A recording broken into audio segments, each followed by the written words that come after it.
instances where a prosecutor was held accountable for withholding exculpatory information.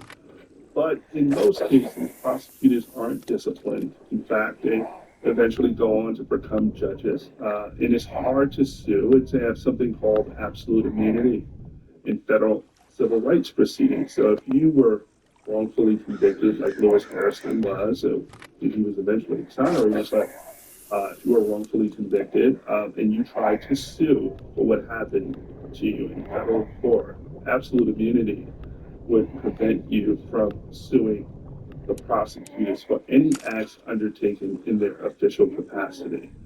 So it's not even qualified immunity. Qualified immunity applies to police officers.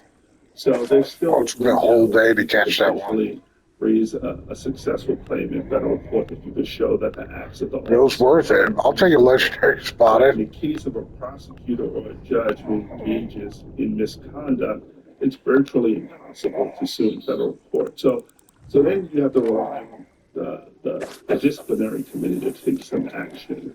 But in most cases, the disciplinary committee does very little to hold prosecutors accountable for these acts. And that's a well-known fact within criminal law of justice community in New York that prosecutors typically aren't held accountable for acts like that. Life would be so much simpler if we all had a dad who could just run situation. Yeah, I mean, yeah.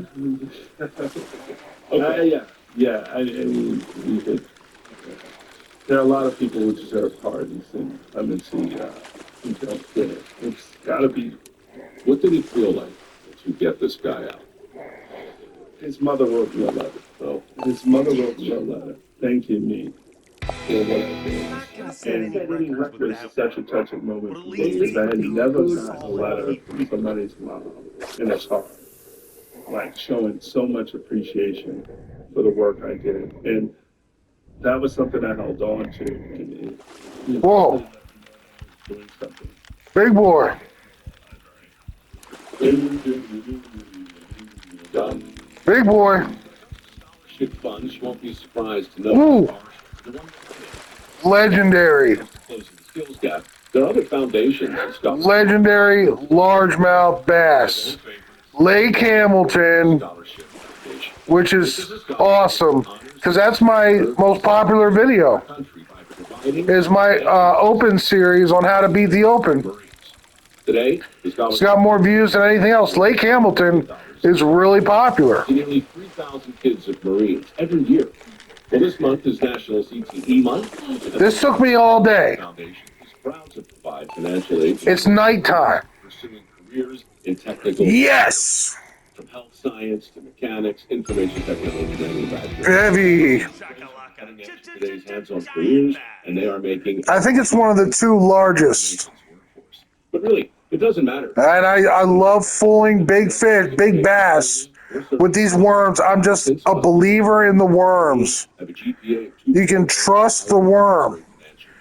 100% of This is a big 7-inch worm. I don't know if you have it in your game, but if you do, pair it with a 3/16 ounce number 4 jig head. Check your eligibility.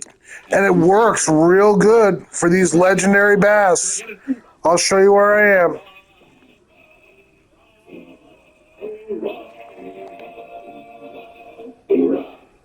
This house right here. Like, I'm just trying to get in my mind. You see the map. When you make that right to go down, it's on your left. You see the stairs going into the water. There's no other house like it. It's very easy to find.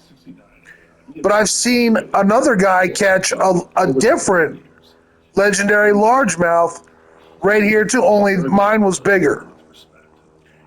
So you can catch a lot of 14-pound trophies too. All day you catch 14-pound trophies. This is 1,800. So I fished here all day until I finally caught Bevy. Thanks for watching. I would catch up to him in the yard. He's doing his walks, right? And I'd say, on a claim of ineffective assistance of counsel, what are the two